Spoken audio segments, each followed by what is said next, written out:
Hello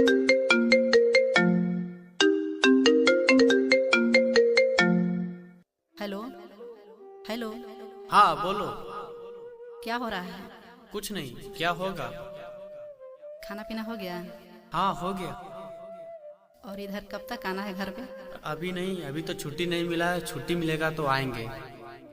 बाबू यहाँ पर रोज याद करता है। अच्छा कोई बात नहीं, छुट्टी जैसे ही मिलता है हम वहाँ पर आ जाएंगे। ठीक ठीक। ठीक है, फोन रखो, जंग छिड़ गया है, फिर बाद में बात करते हैं। क्या हुआ? Hello hello hello. बोल नहीं रहे कुछ?